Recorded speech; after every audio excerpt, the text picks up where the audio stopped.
New year, new me, who are you, boy? If you're in my way, you better move, boy. I don't ever miss a cue like schoolboy. Ain't no telling what I'ma do, boy. Ha, ha, ha, ha. I bet you thought you had me figured out, but nah. I'm way too unpredictable.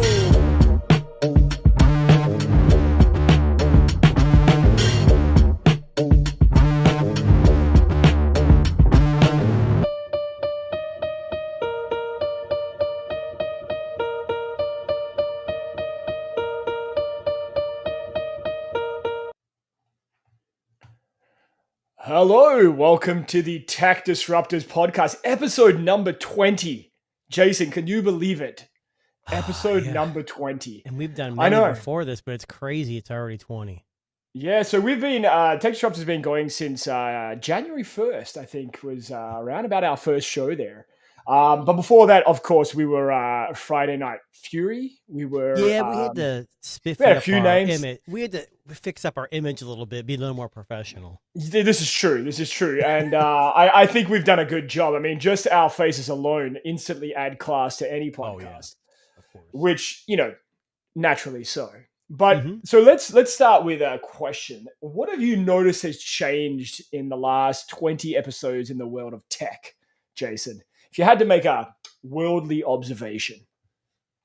Two things. Phones are getting really boring.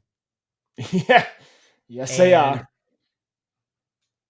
AI is just exploding. Yeah. It's taking over the world, a lot of things man. we thought of. I mean, you're talking about just this year, right? Yeah. Just the 20 episodes we've been on. Yeah. I mean, phones have always been kind of getting boring, but it seems like it's going to the nth degree. We're all phones have merged now. Like Apple, Android, there's no real difference between them anymore. Yeah, nothing sets them apart. It's funny. I was thinking about this earlier today. I'm like, it's only been 6 months into 2024, and there's been a lot of things going on. You're right, AI is big, but when it comes to smartphones, so what's the company now then that you would say is leading innovation? Like just offering something different, I guess, is a better. I would have to say it's not really like a certain brand, but it's more like a conglomerate. I would say Huawei is doing really great in China with their OS and their phones, but Vivo, Oppo, and it's not so much innovation as in it's still a slab phone. But I'm saying like the camera system, they're going out, and what they do trickles down to Samsung, Google, and Apple a year or two later. Well, it pushes them, right? It pushes them to work harder, basically. Yeah. I would say maybe nothing. So they're the ones that have a unique OS take, I guess is how I would describe it, where it's offering something a little bit unconventional to a consumer. And, they're trying to bring in devices that are not crazy expensive. Right. They're not in the $2,000 range like, Samsung's Z Fold 6 is going to be. But, the whole concept is that I think in the last 20 episodes of our Tech Disruptors podcast, I think we can both agree that the world has kind of gotten itself in a bit of a way.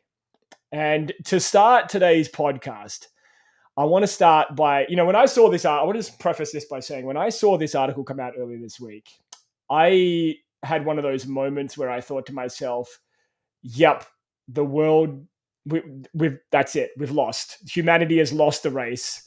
And I'm talking about this. Yep. So for those of you who are unfamiliar with Steam, it is a video game database, could we call it? What do we call it? A streaming platform? Or? Yeah, it's all those. I mean, you all play, of those. Download, yeah. Mm-hmm. So earlier this week, actually, it was actually late last week, I apologize. Late last week, I stumbled across this article which was on Engadget, and they were talking about the most played game right now, one of the biggest games on their platform that had over 400,000 concurrent players in a single time, was just called Banana. And can I ask a question? Now, I read this article, or I seen this article. I didn't read the full thing. Yeah. With Steam, usually you buy a game and then you play it, but it plays like through their app or their store. Yes. Is this a game you pay for, or was it free?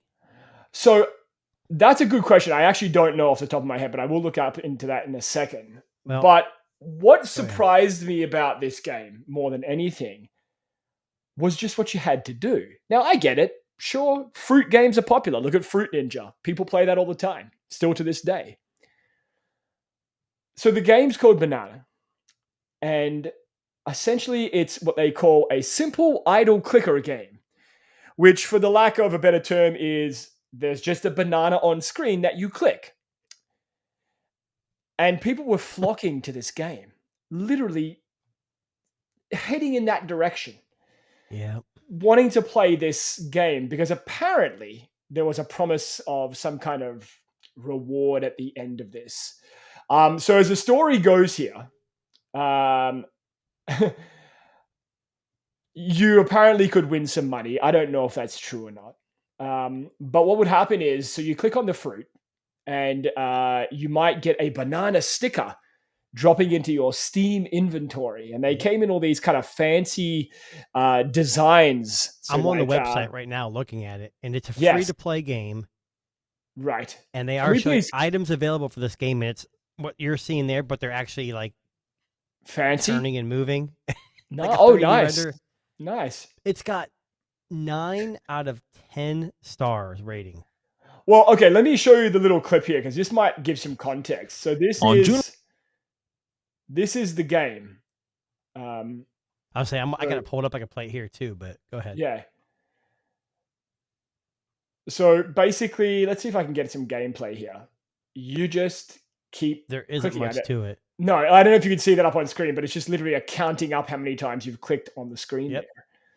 And anyway, like the different types of bananas, like, I think there was a picture here somewhere, but it has a 30,000 member strong Discord. Like, what is going on in the world? It's got over 22,000 reviews. But why? What is this game? We live in a world where... Why does it exist? Well, simple is always better. We went from long-form YouTube to 20, 30, 60-second videos. We want everything quick. How hard is it to, you ever heard of WASD on a computer? You play computer games, WASD, and you play a first-person shooter. They're intense. It's a lot of strategy. All you got to do on this for free is click something and you could win. So I've read a little bit more about it here. So I think the whole concept here, this is kind of like, what was that stupid shit that people were buying? The digital artwork. What's that shit called now? I can't remember. Yeah, NFTs. NFTs, thank you. What I thought about that's how much I've forgotten about NFTs. I couldn't remember them. So basically, people are selling these accumulated bananas for as much as $1,400. Nice. Look, I'm going to be honest with you. You got a small problem. You wouldn't be able to play this game because it requires a 64-bit processor, right? 1 gigahertz or higher, and 256 megabytes of RAM. That'd be tough. Oh, Jesus. That's the recommended amount. Will a Commodore 64 work? Well, it's got to be Windows 7, 8, 10, or 11. Wow. Okay. Fine. So if you're an ME, you're screwed. You're done. Yeah, you're screwed. But honestly, so I saw this and thought to myself, what has happened to society that we've degraded so much mentally that clicking on a banana has entertained our simple sense and notion of what's going on in the world? You know what pops up in my head? What was that? WALL-E. Yeah, a little bit. Sitting in a chair, chowing down food, gaining a bunch of weight, losing just being big blobs, clicking on a screen. That's all we do anymore. Yeah. Well, so I know we had a week off last week. Let's be a little more positive. Yes, and we know that WWDC, which was Apple's big hardware is that like a World Wrestling? Yeah, so Apple fights against all the other smart manufacturers in an octagon, live on stage, and end up just buying them out. Yeah, it's Tim Cook and what's that? Craig, whatever his name is. He's the white tall guy with the gray hair. I don't know his name. Anyway, Apple guys fight. Yeah. And then they fight against like Chow Ming Ping from fucking Samsung and all those. Zuckerberg or Zuckerberg could be there. I'd be actually afraid to fight Zuckerberg, to be honest with you. I mean, after all the jiu-jitsu training, I mean, I would love to see someone kick his ass though. Fuck, would I like to see that? Just for shits and giggles, why not? Anyway, so Apple had their big WWDC event, and a few highlights from that event. So Apple's finally coming into the world of AI. So for those of you who they are not. No, sorry, I have to paraphrase. AI is artificial intelligence. Correct. They have Apple intelligence. They even changed the names. You know it's going to be good. Which of course is better, because that's how Apple does things. So this big AI-related event from Apple is basically to launch iOS 18 across all of their platforms, as well as macOS Sequoia, watchOS 11, and Vision OS 2, which we'll come back to in a few minutes. Very excited for fun Vision Pro information on there. So basically, for anyone who doesn't know, Apple's been a bit late to the game when it comes to embracing AI features, I guess you could say, into their operating system. But that's about to change in this September with, I guess, the release of the new iPhone and the new operating system across the board. So a couple of new things that are worth it. First of all, hilarious photo of Tim Cook. We'll come back to that. What's interesting about Apple Intelligence is that they went through this whole spiel of it was way too long. It was boring. Yes. Oh my God. And what's interesting about it, it's got the same stuff that every other company doing AI is doing the same thing. But I was reading that a lot of these features won't even be available upon release of iOS 18. Correct. So basically, it's believed that they're still to come. Now, I don't know about you, but I'm getting sick of companies doing this shit, where they release a product and then these promised software is not available at launch. Like we saw that with the Rabbit R1, we saw it with things like the Humane AI. Google does the same thing. Yeah, But here's the problem: Google does these feature releases, so you're going to get some new stuff every quarter, which I don't mind. A lot of companies do this, but I think it's our social media and our lives are so oversaturated with technology that these companies are just throwing anything out there, even if it's not ready yet.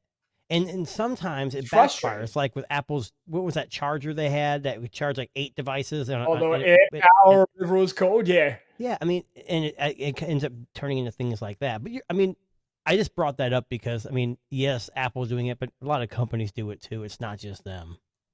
Yeah, so look, I understand Apple's trying to get in on the game. Now, okay, two things. First of all, I just want to point out two fucking dumb things that Apple did. Number one, rebranding it to be Apple Intelligence. Jesus, we knew they have to name it their own thing. I knew that was coming. Did we guess what the name was? I think we were trying to guess a couple of episodes back. Were, and honestly, people are going to do? They're going to think AI stands for Apple Intelligence. They're really going to think that. Yeah. Honestly, I've said it to you once and I'll say it to you again. Their marketing team, they get paid the big bucks for a reason. But I'll be telling you, but people like you and me, I'm not saying we're different, we're better than anybody, but if we think it's kind of stupid, you can't tell me that all the people that buy those products and love it think it's the greatest thing ever. Exactly. I don't know. And the other term that they use, which I'll come back to, is private cloud compute.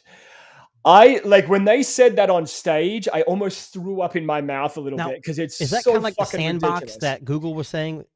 Correct. So basically, all of their AI features are going to be locked in this kind of like cloud computing scenario, mostly focusing on prioritizing privacy. Which I get. It makes sense, right? That's kind of what Apple's all about. They've been about that for some time now. So basically this private cloud compute, from what I understand, is going to kind of be a bridge between on-device processing and then also outputting to Apple Silicon servers to do the more intensive, I guess, generative AI kind of stuff. Yeah, whatever. Which again is fine, but for fuck's sake, who came up with that term? Like, whose idea was it to call it private cloud compute? That sounds just fucking terrible. It's got hot words in it. Yeah. Sound like they're being super safe with But why compute? Why not computing? So compute is singular. No? Yeah, I know. So it's just one thing. Maybe they're just maybe their servers can't handle more than one compute at a time. Yes, that's good. Yeah, that's exactly right. One request at a time. The other thing that really pissed me off, and I'm not trying to dog on Apple here, but they had this big up thing about ChatGPT and Google Gemini. And come to find out, ChatGPT is like a secondary add-on that you have to, they have to get permission to use. And then come to find out also, they're not paying ChatGPT a damn dime. So, and I'm going to talk about that. You're jumping the gun, Tuna. You're jumping the gun. To me, it's like they did this just for the ChatGPT's reputation. Yes. Yeah. It's all it is. It's nothing. So I could understand why Apple wouldn't pay OpenAI. I get it, because if Apple gives you the nod, touches you with their fucking golden touch like Midas, your company is going to skyrocket in evaluation. How are you making money? How are they making money then? People will invest now because they're linked up with Apple, right? So Apple touches you on the shoulder and says, we need you. This fucking company said, here you go, take it all. Well, quick side note. Do you remember how you told me with the action button, you can actually set it up to have ChatGPT answer? So now listen, now I did that, but I hit a paywall. Okay, so I'm going to demonstrate it to you now. After so many queries, it says, sorry, you need to pay for more. I haven't had that issue. I had it twice now. Let's give you an example. I'm going to see if I can do this live. I know this is... Oh, hang on. Wrong button. Do you have Scarlett Johansson? So tell me a little bit about Toronto, Ontario. Toronto, Ontario is Canada's largest city and a major cultural and financial hub. It's known for its diverse population, vibrant art scene, and iconic landmarks like the CN Tower. The city is a melting pot of cultures with a wide range of cuisines and festivals throughout the year. Where would you recommend I go and eat? Toronto offers a lot of great dining options. If you like diverse food, you could try Kensington Market for its eclectic eateries or Chinatown for authentic Asian cuisine. For upscale dining, Yorkville is known for its fine restaurants. Now, okay, so what's interesting is I did that, but I was asking it like the weather, and I'd say, okay, tell me the weather more sarcastically. Yeah. And I started getting like those kind of personalized, but I'm telling you, after about 5 minutes doing that, it told me that I couldn't do it anymore. You broke it. It was like, sorry, you hit a paywall. You ran out of credits or whatever. Listen, I don't care. Like, I think if that little preview, which is available through the ChatGPT app, if you have a look at it, you'll be able to figure out how it works. But if that is how good OpenAI's voice assistant is, it's fucking crazy. Now, hold on. I tried the same thing with Gemini, and it was almost identical. Not like the information, but the way it talked. Gemini is really good too, but I just don't people give it enough credit. Yeah, and that's fair. And look, I mean, I'm going with I'm just using OpenAI primarily because I know that that's what Apple has decided to give the golden touch to. It's an interesting not a golden shower. Golden touch, not a golden shower. Sorry, golden touch. Yes, for the record, golden shower is a whole other thing. If Apple does that to you, I don't know. Maybe that's a good thing. Who knows? I don't want to know. But getting back to what you were saying about OpenAI and ChatGPT not receiving any, there's no money involved in this deal. Like, I literally the day after it was announced, OpenAI shares fucking through the roof. Oh yeah, absolutely through the roof. Because again, Apple said, "Hey, this is who we are putting our, this is the horse we're backing. Let's go for it." It's like Oprah or MKBHD. Anything they recommend usually sells a lot or gets a lot of publicity. So this is true. I love how you used Oprah there. That was good. Well done. You get a car and you get a car. You get a car. Now, the other big part of it is iOS 18. So big changes coming to Apple's iPhone OS. Hold on. Did you install the beta? No. I did. I have not. Yes. So I have. But anyway. And your phone is broken now. No, it's actually been fine, but I don't use it that much. So to put it simply, all the things that you wish you could have done on your iPhone, you're probably going to now be able to do. So we're talking more customization. You can now move icons wherever you want it to be. There is themed icons based on, what do they call it? Shading or some fucking ridiculous name. Like Android. That's so crazy. Redesigned photo app. Can I tell you something? iMessage. Yeah. Everyone in my office has an iPhone, and I mentioned this to him. I said, hey, iOS 18 is coming out. and you're going to be able to move your icons wherever you want. And they're like, I can already do that. No, you can't. No, it's in line. No. So I kind of explained it, like showing them my phone. They go, why the hell would I want to do that? Like, I don't think anybody who's an iPhone user even no one cares. So here's a funny thing. Apple's out of ideas. That's what it is. They're out of ideas. So they're just throwing this in there saying unlocking it's all fantastic. the doors. That's what they're doing. They're unlocking all the doors. Just give up the fucking keys. We're done. I don't know about that, but I've been following it on X. People that did install the beta, and a few people have been saying that they don't really love the whole themed icon widgets thing, saying that it kind of makes it look ugly, which beta. I could get. Yeah, I could understand that. I could understand why you would think that. And again, it is beta, so we don't really know. Yeah, but it's only ugly if you make it ugly.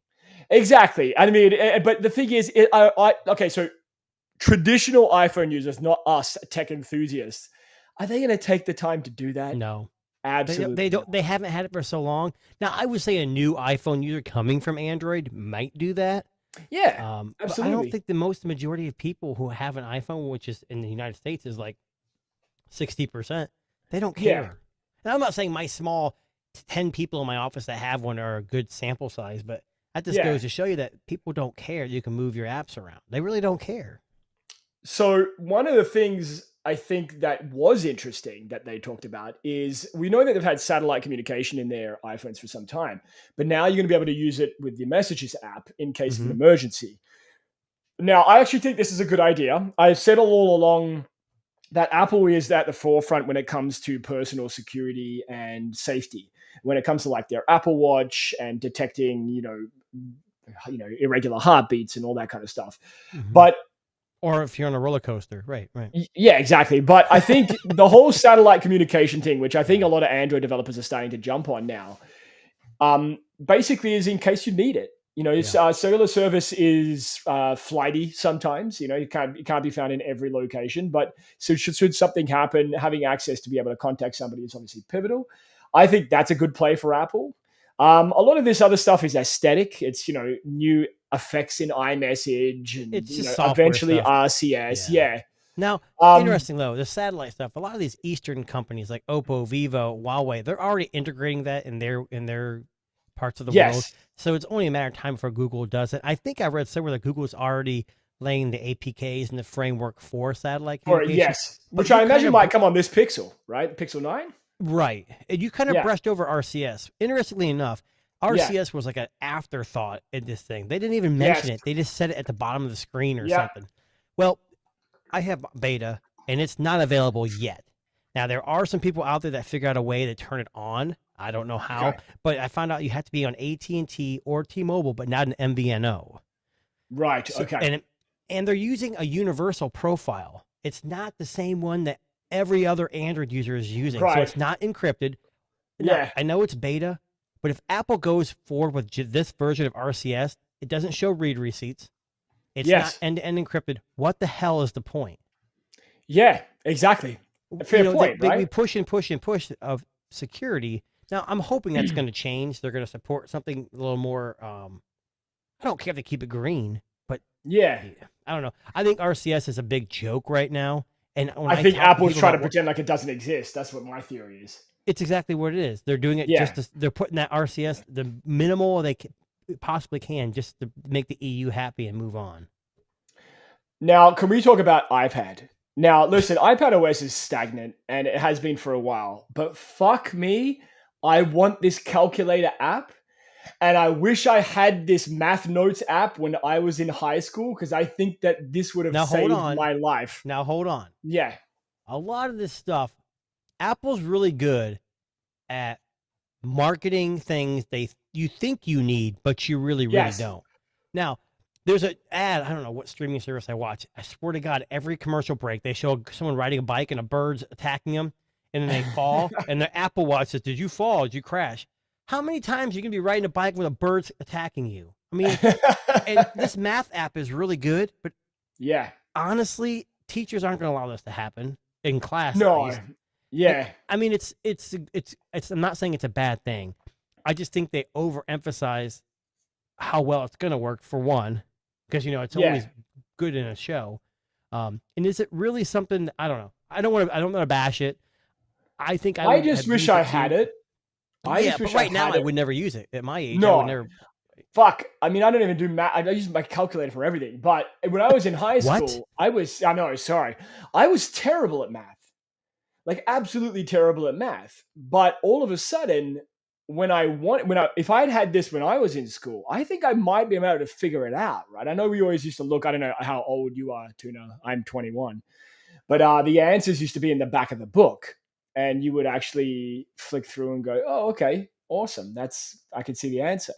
No, when I was in math, I didn't like math, but I was pretty good at just plugging numbers into formulas. So I was actually good at math. I just didn't like it. So no, I didn't cheat. Well, I didn't cheat. I just used it to get the answers. It's different. I'm just but it's a really cool idea. Basically, you put in any math equation and the Math Notes app will solve it. But why does this make iPad OS that much better? It's still a half-baked, not quite full computer OS. No, it's not. I think they're trying to find features that separate the iPad from other tablets. And I think, this is where I think Apple needs to do. Apple needs to look at their app ecosystem and their home branded apps, the Apple apps. Start putting innovation into those. The iPad because Google dominates Apple. Like exactly. Most people, So if they start making, I see what you're saying. So that's what they're trying. They're trying to invest more heavily on their own apps instead of Google's. Okay. Well, the thing is too. I mean, the iPad OS is not going to change. It's going to stay that way, as is the iPhone OS. It's not going to change that much. And can I be honest with you? Is it really that bad? Like, no. The only thing I don't like about iPad is the new one's got the M4, and it's like $1,500. Yes. You can buy a hell of a laptop that can do probably more. Yeah. But like the Samsung S9 Ultra, I mean, that thing is awesome. It's beautiful. I love DeX mode. People are like, oh, it's half-baked. Yeah. It's not half-baked. It's been around for a while, but it's still not a full computer either.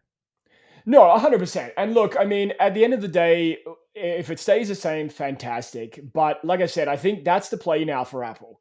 Start investing money into their apps. Some of their ecosystem, some of the apps that are already pre-installed on the iPad, make them do something that other tablets and apps don't. And that Math Notes app, fucking chef's kiss, man. I think that's a great play. I'm telling you, watch Samsung. They're going to have one this year, next year with the TED. I hate to say this. People think like, oh, we copy.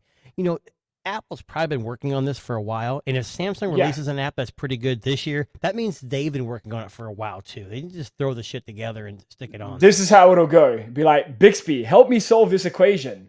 The weather in Chicago is. I actually enjoyed Bixby more than Amazon's assistant. I like Bixby much better, but that's just me.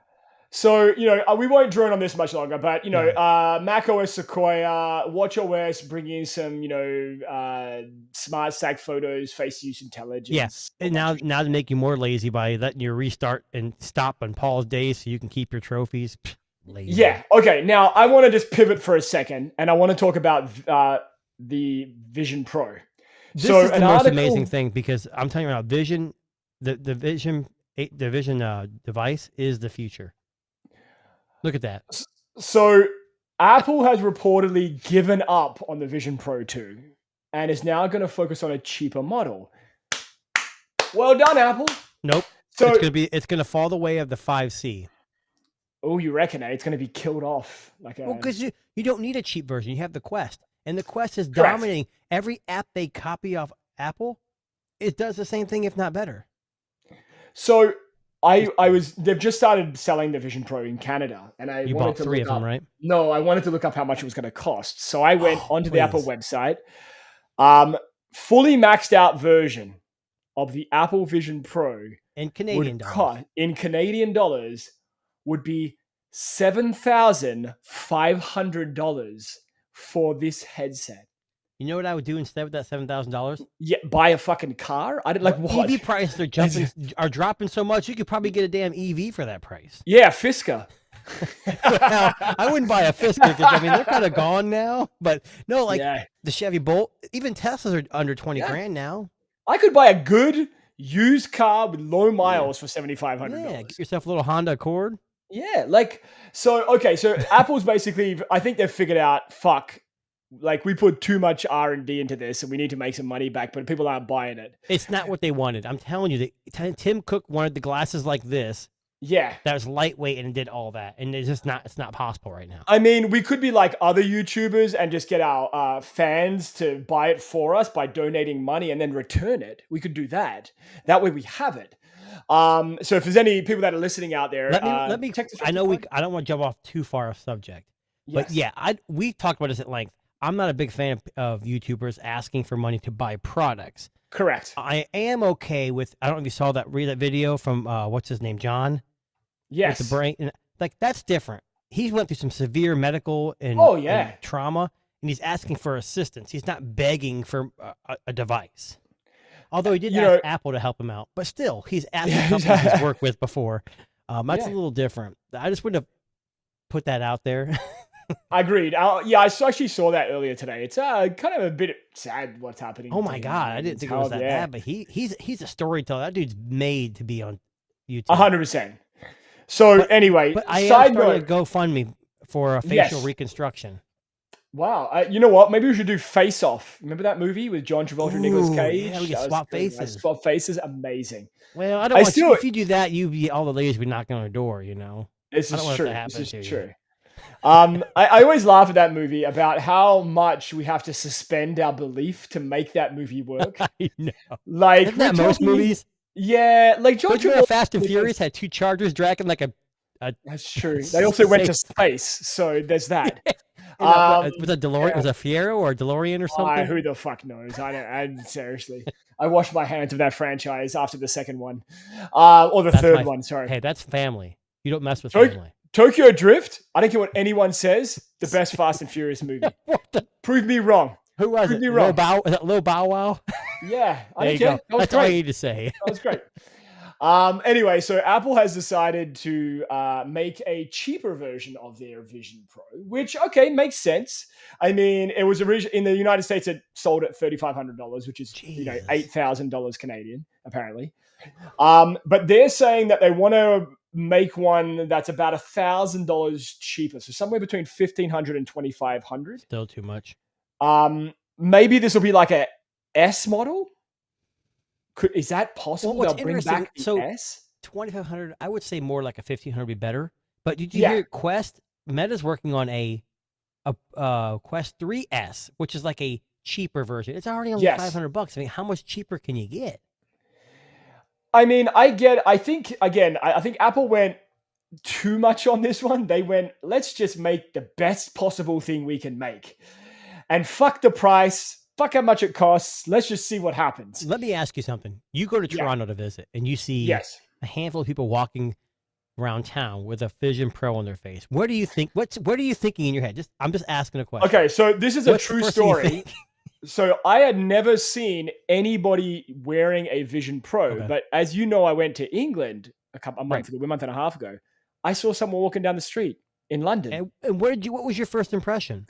I went, fuck, that guy's wearing a Vision Pro. He looks ridiculous. But then I was like, I'm also a little bit jealous.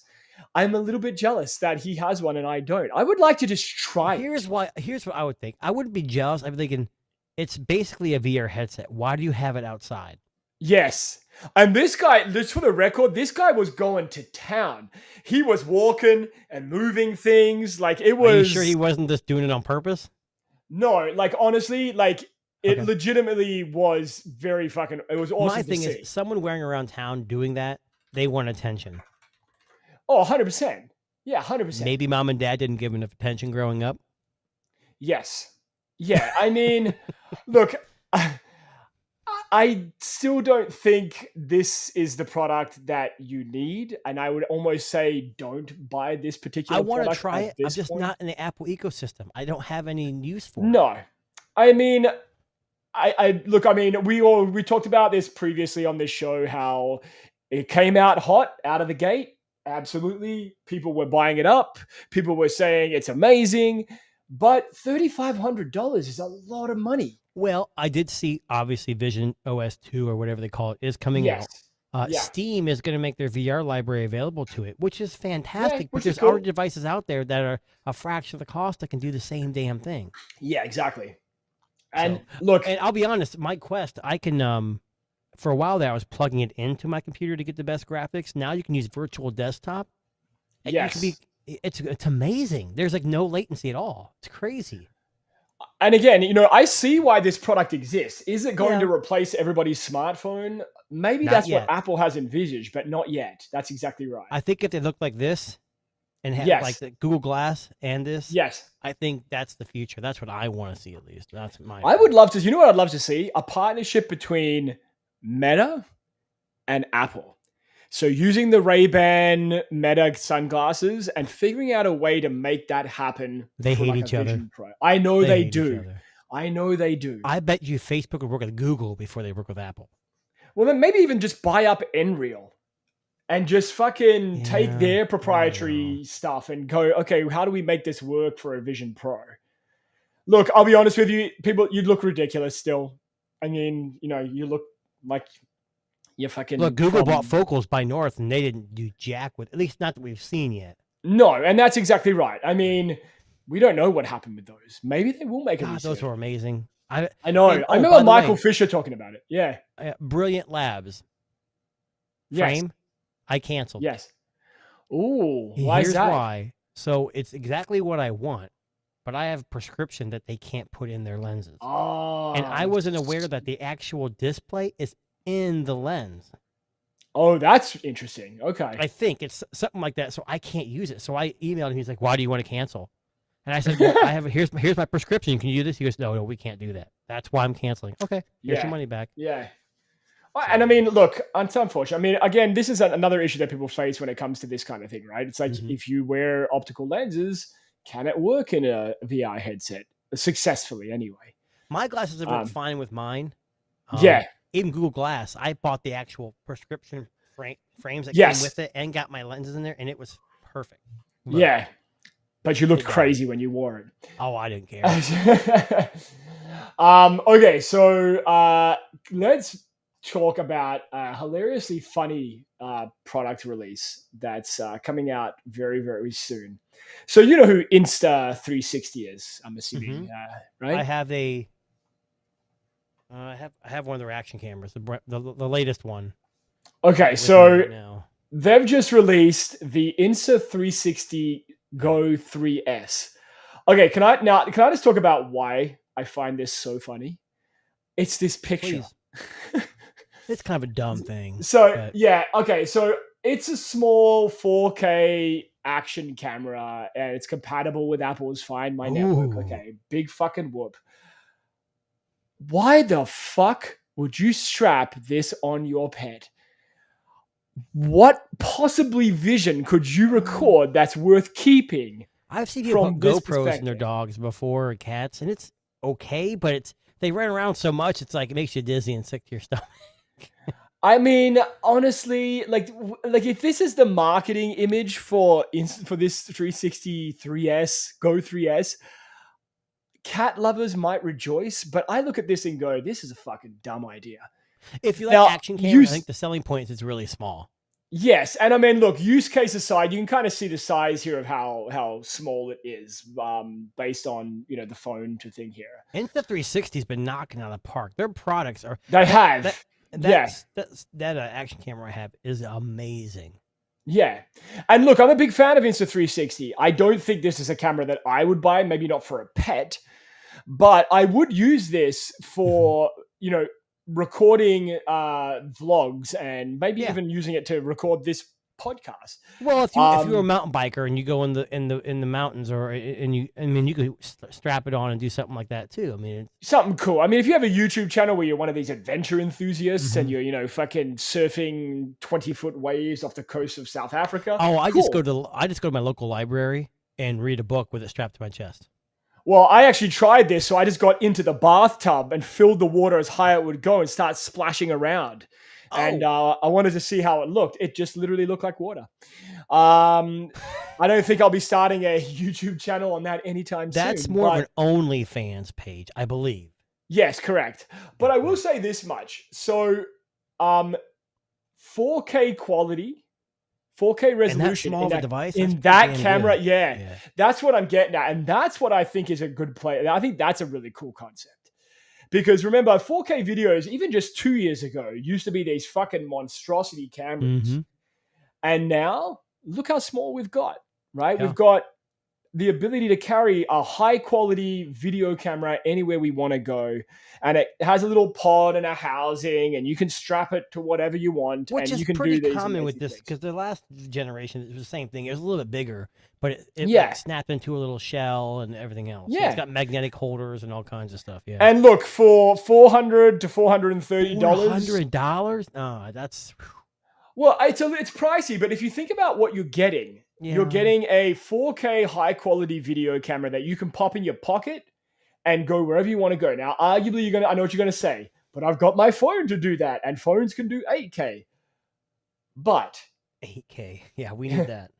sometimes you don't need your phone, right? And you can just use this, Well, right? and phones do a lot more. So if you break your phone, you're out a lot more money and a lot more Correct. usage. But I think, I don't know. I think $400 isn't bad, I guess, for what you get. Yes, 100%. I honestly think that it's an interesting proposition for somebody that's into tech and wants to figure it out and go from there. Now, another big product. I want to just pivot now into some product releases because we've got a lot of big products coming out in the next week. Now, I want to talk a little bit about this, first of all. Oh, it started playing without me wanting it to. So this...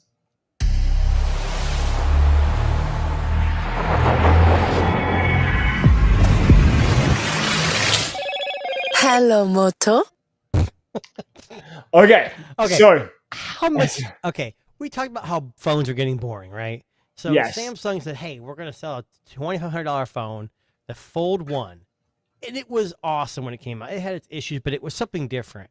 yes. What the hell was that ad? That didn't. Show It was me amazing. Are anything. you killing me? It was fucking amazing. I loved that ad. All they showed me was the same thing everyone else is doing, a phone that flips open. What is so Yeah. different about it? Well, I mean, look, last year you and I both had the Motorola Razr for a little bit of time. It wasn't bad. And it wasn't a bad device. The cameras weren't Mm. fantastic, bit potato-ish, but the form factor was good. I mean, sure, every time I opened the device, the hinge crunched, which I couldn't figure out why. Let me ask you though, Motorola was the 40? Is that what that was? Yes. They called it something 40 different Ultra, here. yeah. But it flipped open. The Flip Yes. 5 flips open. All Yes. these things do the same thing. The only thing that's different is the screen on the outside. That's really the only Correct. difference between these. Well, and the processors and stuff, but generally they're all the same, right? But I always say this when Motorola releases a new Razr I know. product, that fucking nostalgia gets people because the Motorola Razr, the V3, in almost every single person's book of someone that's over the age of 30, they will tell you it was their favorite phone ever. Which phone? The Razr, was it the V3? I think it was called. I'm the Razr? only 21, so I wasn't around. Oh, sorry, my bad. Yeah, sorry about But that thing was fucking indestructible.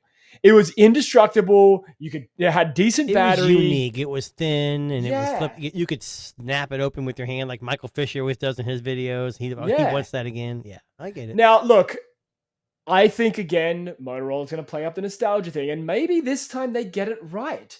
Maybe they have a phone. Here's here the that problem with will be Motorola. a little Their bit different. cameras are always terrible. Not Yes. terrible.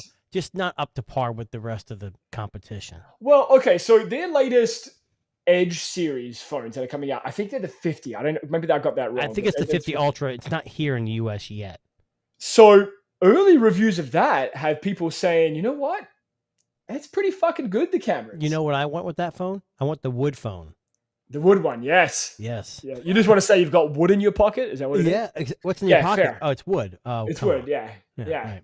I mean, yours is more like a soft, thimble wood. Mine's more hardwood, but I mean, we won't go there right now. I don't even know what you just said. Anyway, Motorola Razr, it's looking like it's going to be priced around the same, which was, I think, $999 US, or $690. Yeah, sorry, $999 US for the rate And for the Plus $699 version, the other one. Right. and $699, which is good. At least they're not going with a price raise, which we'll come back to. Snapdragon?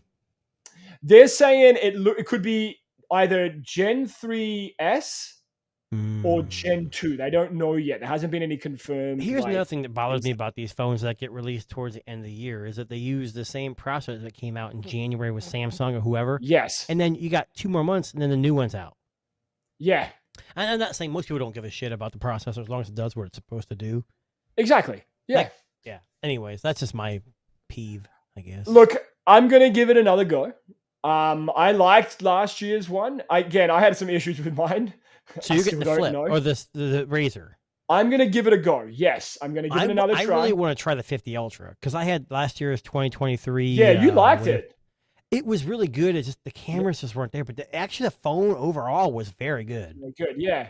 So I'm going to give the Razor another crack and see if it fulfills my need. But another phone that's coming out, I think, really soon after this is the Z Fold series and the Z Flip series by Samsung. Now, let's talk about leaks, first of all. So earlier today, I think it was today. It was either today or yesterday. I can't remember. Yeah. So we had the Galaxy Buds 3 leak earlier today. And this is their third generation of their version of the AirPod, I guess we could call it. We don't know too much about it. Basically, we know that it's a Galaxy Buds 3. I dig the transparent top. I like it. I think I like the Bud look. I don't like this new let's be like Apple kind of look. But anyways, go ahead. I mean, we don't know much about it. Can I tell you something though? You see how it has a stem now? Do you think that's Apple has been notorious for the best like call quality, like talking voice? I bet that's why they're doing it because they're finding out that when you have a big thing in your ear, it doesn't have anything pointed towards your mouth. It's just not as good. I think that's what the main reason is, but that's just me. It might be an engineering kind of thing. So Galaxy Buds 3, which I'm assuming will launch with the Z Fold series and the Z Flip series. But another alarming article that came out today was some of the specifications of the Z Fold 6. So Z Fold 6, it's being unveiled on the 10th of July. So that's about 20 days from now. But we've had a few kind of leaked information and some information here which might not necessarily be a good thing.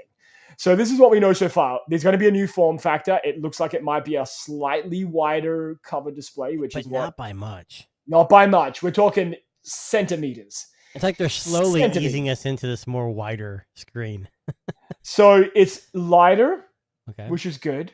A little bit wider, which is good. But not much else has changed besides the processor. They're saying, from what I understand here in this thing, they're saying that the cameras are going to be the same. So we have a 50 megapixel rear camera, 12 megapixel ultra wide, 10 megapixel telephoto, 3 times optical zoom. Why? Why? What competition do they have? Exactly. There's no competition. One to challenge them. Yeah. Here's the problem. Apple's going to eventually do something. It's just like AI. They waited and waited and waited and waited. Yes. They don't think foldables are the future, but I guarantee you they're going to release something, and then Samsung's going to be scrambling. Exactly what it's going to be. Now these are leaks. We could be wrong. Now, look, for me, the two biggest things for me about the Z Fold 5 that I couldn't get through past were the cover screen being too narrow, which a lot of people would agree with me, and the cameras. And I've said all along, when you're paying,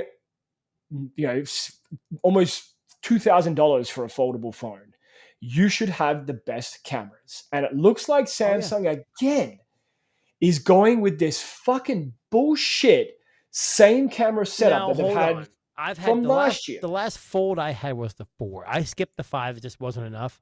Yeah, and I never had complaints about the cameras. Now, were they the best? Hell no. But they should have been better. But they definitely weren't terrible. No, and look, you can get by. I'll just say that much. But if you're trying to find that one all-in device where you go, okay, I want it all in one spot. I want it all. Then you buy an iPhone. Then you buy an iPhone. Yeah, because if it ain't iPhone, it ain't shit. But alarming here is 10 megapixel front-facing camera and that same 4 megapixel under display. Thing, I don't get that. I know they went off screen, but you know what? How many people actually use that camera anyway? No, but why have it? Put it in there. Yeah, exactly. Save some fucking money. Like, don't put it in there then. Or give us something special where that camera's at. I mean, apparently no Wi-Fi 7 is what I'm hearing. That has to be. That comes with the Gen 3. I'm apparently from leaks, and not in this article, but I read this earlier somewhere else. They were saying no Wi-Fi 7. Do you have Wi-Fi 7 in your house? No, I know it doesn't matter. So but maybe anyway. it's not a big deal. so a navy pink and silver shadow, the colors yay. apparently, but a same size battery. Yeah. Like, you know what foldable I'm looking forward to? The Pixel Fold. Yeah, I'm still rocking the Fold 1. Everyone complains about it. It isn't the best, but the form factor is perfect for me. So we'll see. And the kicker. They're raising the price by $100, which is like $800 in Canada. I don't understand, man. Samsung, you're fucking on crack. What is going on? It's not just, I think all companies are raising prices, or they're taking away and keeping it the same price. I just think it's the way the world is now. It's terrible. Do you want to know what the funniest thing about this whole fucking Z Fold 6 story is? Sure, what? And OnePlus absolutely cashed in on this. I know. OnePlus said this week when these came out, these leaked details, they said, you know what? Fuck you, Samsung. We will give you up to $800 for your Z Fold 5, which would bring the price of their OnePlus Open currently on sale down to $599. Well, if you trade in your device. What is Samsung going to give you for your Z Fold 5 to trade in for the Z Fold 6? But if it's $2,100, you're going to maybe get $1,000. Well, $2,100 for the top of the line. So I'm saying you get the mid-range one. It'll probably be, it says there, what, $2,100? Is that what it says? Yeah, so it's 18 for the 256, 2,000 for the 512, or 22 for the 1 terabyte. So let's say they have a special where it's $19.99 for the. You know what they're probably going to do? They're going to say $18.99, and we'll give you a free memory upgrade. So you get the 512 for $18.99. We're going to give you $1,000 for your 5. You're paying $900 for a phone that's going to be supported a hell of a lot longer. But is it better than the OnePlus Open?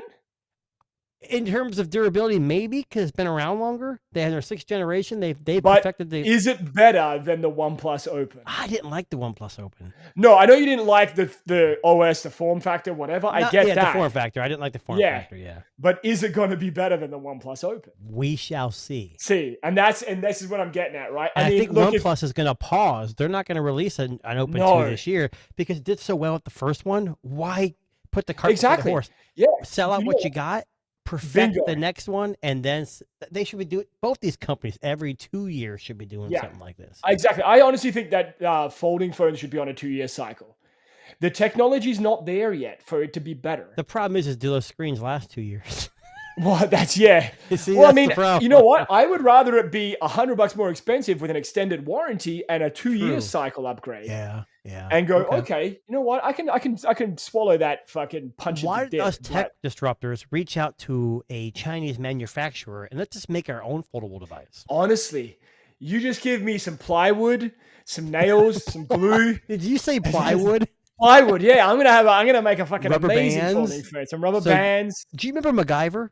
Yeah, that's exactly what I'm going to do. I'm going to MacGyver this shit. Some paper clips, some rubber band, and you can make whatever you need. You give me some fucking computer chips and a paper clip, I'll make that fucking thing hum.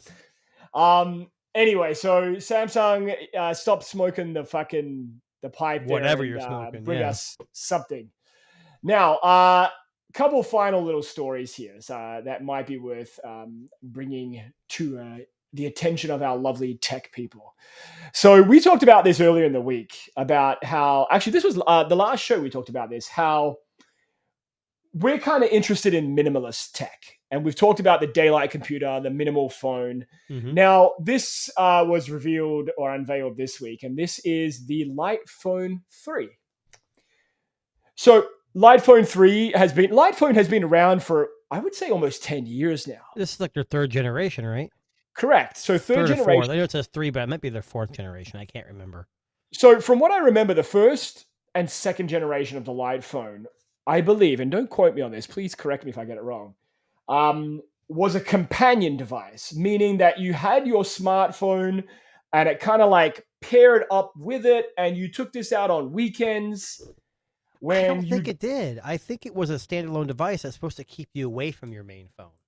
Okay, maybe you're right. Anyway, my point is that they've released this, and it kind of looks interesting. It's got a big speaker grill at the bottom. It's got a scrolly wheel, which I honestly think is going to be. I think that's going to be the new tech thing we're going to see. I hate to say this. the CMF. We talk about nothing. CMF nothing phone 1 coming out. It's got that. It's got that wheel. too. It looks just like their earbuds. Oh man! You know what? I'm all for it. I love the concept of a fucking scroll wheel, and I wish you gotta reach out to the box. You have to. I know. Yeah. And this is different. It looks different. It's not like every other phone. Now, it's an LED screen, right? It's not e-ink anymore, right? I don't remember actually. I thought think it might. It's black OLED. White, yeah. Black and white. It's going to be a decent screen. It's not going to have that weird refresh of e-ink screens. And probably a lot more contrasty and bright, which is also good. But there's NFC. If you read the article, it says no apps. How are you going to do NFC payment if there's no apps? Because Apple and Google require. So here's what I believe it is. They have a handful of apps that they want you to use, like a music app, an alarm app, a music note, whatever. Right, kind of like Rabbit R1 or. But I'm going to assume the NFC chip is just a universal thing. Yeah, but it just right there, embedded NFC chip for making payments.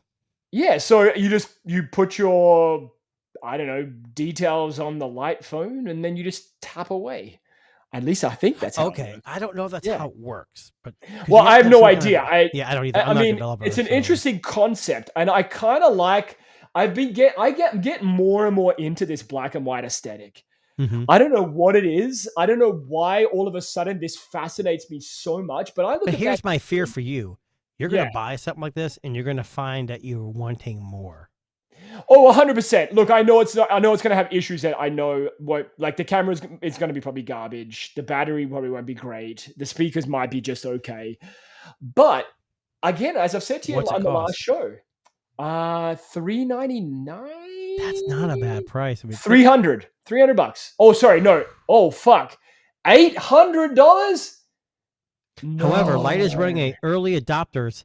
The phone's available for $400 for a limited time to a crowdfund mass production. Right. Where the hell is the crowdfunding for that? That's a spicy meatball. That's a very fucking expensive device. Not for $400 if you get the early. $400 is good. I mean, I like the rivets, the screw hoods in the back. I like the look, man. The look is cool. It looks like it has an on-display fingerprint scanner, which again is kind of cool. Probably garbage, but it's kind of cool to see. So I'm looking at the website, and you can pre-order the Light Phone 3 right now for $399. Oh. Estimated delivery for pre-orders January 2025. Whew. The problem is it's a good deal, but you really want to wait that long? Yeah. In the society we live in now, we want it now. That's why Google and Samsung say, "Oh, order it now, you get it in a week." Yeah. And that I kind of like the minimal phone. Like we've talked about the minimal phone with a keyboard. Yeah, I kind of like really want that. to try that. I think that's kind of an interesting proposition too. But again, I think this might be the year where minimalist tech kind of wins. I think people are starting to cut. I was reading an article just earlier today about how people are going, like regular people are going back to flip phones because they hate the distractions that these devices. Overload. Yeah, sensory overload. Like I have a watch. Every time it vibrates, I'm looking at it, even though it's like a front door opened or something. Yeah, you're constantly looking at something. Do we need to be? Do you remember when you were little? I know you're young like me. Yeah, but there was a time when we didn't have cell phones, and we had phones where you a had doorbell to pick up, and someone would pick up the phone and say, "Hey, I'm already on the phone." Yeah, we had to dial in for not me. I'm not that old, but dial up internet. I think this is something. Honestly, the more we talk about it, the more I want to try a phone like this. Exactly. I think I had to pick between Minimal. Minimal is a crowdfunding first gen device. Yes. I think I'd go with the Light Phone 3 just on the fact that they've been around a little longer. But I like the idea of the Minimal phone better. Yes, I like the keyboard. Yes. Yeah, I think so too. I mean, that's flash to the Blackberries and all of that. Now, we're gonna one last article here today. We have to say a quick rest in peace to one of the very first earphone manufacturers on the market, and that is they're a very popular brand among people. Jabra. Now, Jabra was the very first pair of wireless earphones that I ever owned. They make good stuff for sure. They have some of the best microphones pickup in a wireless earphone. Sound quality is also very, very good. Outside of Apple, they were some of their biggest competitors. 100%. Yeah. And like before the AirPods, Jabra was the shit. They were the ones, right? Before they were on this, before a lot of other companies were. But Jabra has decided to bow out of the earphone, headphone. It's just too saturated. There's no money. It is. And they can't compete. What does Jabra make besides earbuds? Microphones, headsets, like for marketing. Like audio. Yeah. Like Sony. They make tons of other products, so they can sacrifice a little bit to make earbuds or headphones. Yeah. All these companies, Apple makes other devices. Jabra just can't keep up. And look, we will just kind of like pour one out for them. We'll say thank you very much, Jabra. For anyone that's listening out, Jabra, thank you very much for pushing the envelope when it comes to wireless earphones. And for those of you who ever owned a Jabra product, you would be able to appreciate just how good they are, and especially their sports editions of their earphones, which were waterproof and amazing. But thank you very much, Jabra, and thank you very much to all of our listeners. That actually brings us to the end of another Tech Disruptors podcast. This is Jason. And I'm Darren, and we are live on YouTube weekly. Thursday nights are our regular nights, but sometimes we like to mix it up. Sometimes it's Friday. Sometimes we do it when we feel the need to. Whenever there's tech that needs to be told, tech stories that need to be told. But you can follow us on YouTube, Spotify, Apple Music, all of the great places you find excellent podcasts. And if you're not already a subscriber, make sure you head over to YouTube, look up the Tech Disruptors podcast, hit that subscribe button, and you'll get notifications when our next show is going to be. But in the meantime, keep buying tech, keep loving tech, enjoy what you have, and we will catch you guys on the next one. Peace.